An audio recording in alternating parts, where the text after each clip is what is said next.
Welcome to a documentary on the East Stand at White Hart Lane.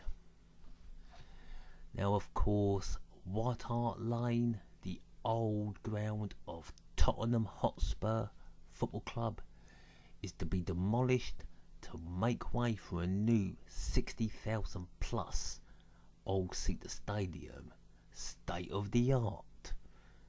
Now, for a season, Tottenham Hotspur will play away. I think it's going to be Wembley Stadium, but nothing has been confirmed as of yet. Now, the oldest stand still remaining at White Hart Lane is, of course, the East Stand. Now, the East Stand was first constructed in 1911, a concrete terrace replacing the old wooden terrace. And of course, the concrete terrace is the bottom tier of the East Stand.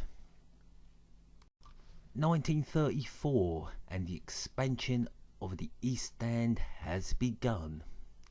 As you can see, the skeleton is being built behind the existing terracing that was laid in 1911 with extra terracing. This would be known as the shelf. Up above was the balcony that would seat 5,000. A roof was laid on top, and a famous gable was put on top of the roof, known as the Crow's Nest. This would be Archibald Lynch's last ever design, as he was very famous for the many designs he had engineered across the football landscape. The East Stand is taking shape. The famous shelf could house over 11,000 people standing in a total capacity of 24,000. The stand cost over 60,000. I mean, that was a lot of money back in 1934. It was a grand design. As we look at the unique construction from the roof of the West Stand, two gentlemen are on top of the gable cleaning and polishing the famous fighting cockerel that watches over White Hart Lane, the mascot of Tottenham Hotspur Football Club. Now, this unique stand was opened for a match against Aston Villa in September that year. They lost the game, and in 1938 their biggest ever attendance was set, which has never been broken. Over 75,000 packed into White Hart Lane to see Spurs take on Sunderland, better known then as the Bank of England, in the FA Cup 5th round. 20 years later, in 1958, floodlights were installed at White Hart Lane. Extra lamps placed on the gable at the West Stand, meaning that the famous fighting cockerel was removed and replaced on top of the press box on the East Stand. And to 1966, here is a bird's eye view of White Hart Lane. And there is the famous East Stand in all its glory. This, of course, was Tottenham's most successful period under the guidance of the famous Bill Nicholson, who brought much glory to Tottenham Hotspur, including the double in 1961.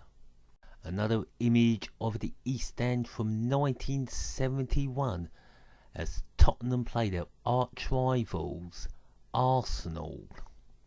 1985, and here is the East Stand in all its beauty and glory, looking magnificent with a white roof. The official nickname for the East Stand was actually the wedding cake, with of course the bride and groom being the famous fighting cockerel that watches over the famous stadium. And I have found some beautiful footage of the East Stand, courtesy of Thames News.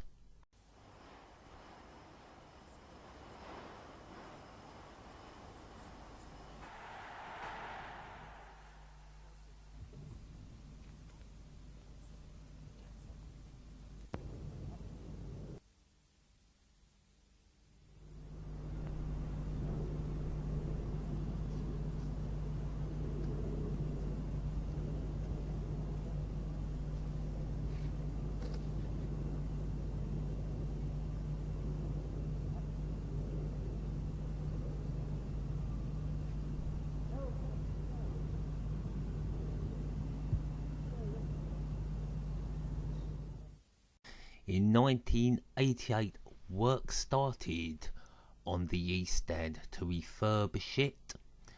The roof had been removed along with the old press box. Just before that, Paul Gascoigne decided to go up there with his rifle and shoot some pigeons. As he was a bit daft, he fell through the rotten floorboards into the balcony below. An interesting fact there.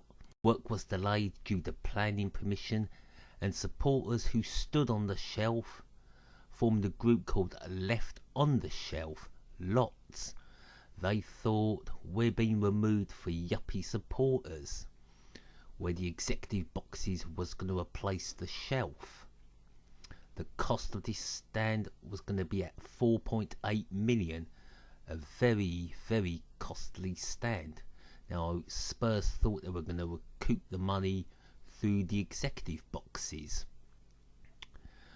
But work was delayed and didn't get on the way till May 1989 and continued through the Summer of Love. And here we have the East Stand getting close to completion. But there were more problems for the new East Stand. The new roof couldn't be supported by the old structure, so supporting pillars had to be placed in front of the new East Stand to support the new roof, which cost over £2 million. So this put delay to the completion of the stand, and when the new season started, Tottenham could not fulfil their fixture against Coventry City as work was still being carried out on the new East Stand. They were deducted 2 points and given a bit of a fine. The final cost of the new East Stand refurbishment was over £8 million, twice the cost of the original estimate that was put forward. The stand was officially opened on the 18th of October with, of course, its new roof, second tier, and those all-important executive boxes, which Tottenham were hoping to recoup a lot of money from. The first match to be played in front of the new stand was against their arch enemies, Arsenal. They won that match 2-1. The Spurs fans were delighted. The year is 91, the year Tottenham won their last FA Cup. But all was not well behind the scenes. Tottenham had exceeded debts over £20 million. They were close to going bankrupt. But along came a saviour to rescue Spurs in their hour of need. So Sir Alan Sugar, long-life Tottenham fan, came in and rescued Spurs, clearing majority of the debts. And during that time, in 91, he moved Terry Venables into the boardroom as the chief executive of Tottenham Hotspur. But this relationship in 93 broke down. Terry Venables was out on his ear. A court battle started. Things were said backwards and forwards in the press and all that. And in 93-94, as Terry Venables was made the New England manager, Tottenham just about stayed up by 3 points. And in the summer of 94, Tottenham would be deducted 20 points and removed from the FA Cup for 1 season. So Tottenham got their penalty deducted and they were now minus 15 points at the start of the season. New seats were installed at the bottom of the East Stand terrace to comply with the Taylor Report of 1994. Ozzy Idealis was the man in charge, and he had signed world-class superstar from Monaco, the German man himself, Jurgen Klinsmann, and he scored a hat-trick against Sheffield Wednesday at Hillsborough and did that famous dive. But even though he was banging them in, Tottenham were conceding them at an alarming rate. So Ossie Ardiles was gone, and in came Jerry Francis, who had been very successful at Queen's Park Rangers. Alan Sugar got the points back for Tottenham, and he got them back in the FA Cup. And in the end, Tottenham had a very successful season. And to 2001, Daniel Levy came the new chairman, replacing Alan Sugar. There was reports of the East End getting a third tier to raise the capacity. This came to nothing.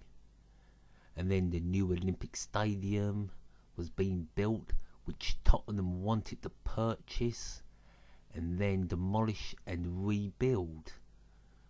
But this fell through, and West Ham United got the rights to the stadium. In 2011, the East End became 100 years old, and plans were well on the way for a new stadium on the same site of the original ground.